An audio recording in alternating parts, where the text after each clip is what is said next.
nga ne gars yi dañu war a business dañu war a job tey bu ñu la tegaloon Ngaaka Blindé ngeen def son wala album teg xaalis si table bi di nga liggéey.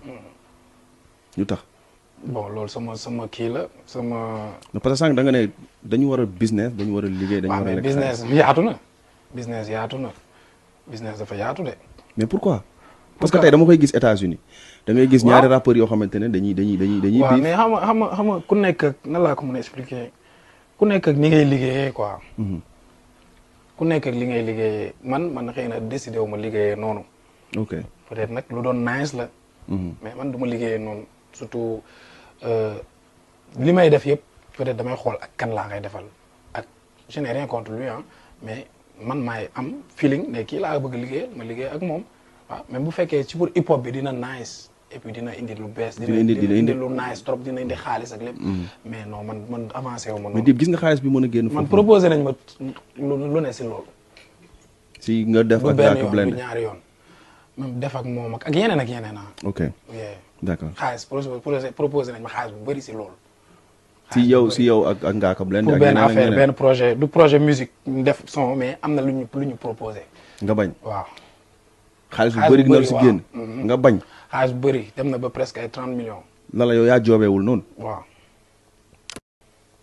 bon ñu dem tamit ci Akhlou Brick Paradise dama doon gis yéen ñaan da ngeen doon paragente ay affaires et tout. mais gars yi nee nañ da ngeen am problème. ñeneen ñi nee nañ amu leen problème da ngeen def li juste pour.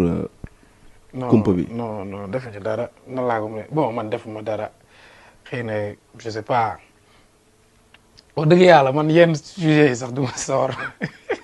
non mais ay nit parce que man damay xool li nit ñi di wax ma rapporté ko. waaw tu as raison. dëgg la sa liggéey ngay def. mais man wax dëgg yàlla. xaw ma la laa mën a wax par rapport. mais yéen yéen a ngi cool. amuñu problème mosuñu am problème tu vois après nag. mooy dama naan gis ay partagé mooy non mënuñu xam nga gis na tey nan laa ko mën a expliquer ñaar ñu niroo ñooy ànd quoi ñaar ñu bokk mentalité ñooy ànd mais bu fekkee bokkoo leen ay vibes bokkoo leen li ngeen gëm wala li ngeen ni demee pour ngeen ànd day jafe te mën ngeen bañ am problème voilà loolu kese la après nag nu ne gis nañ ko après dañuy avancer rek y a pas de souci. Dip du juboo day suul. waaw man maa ko waxoon rek.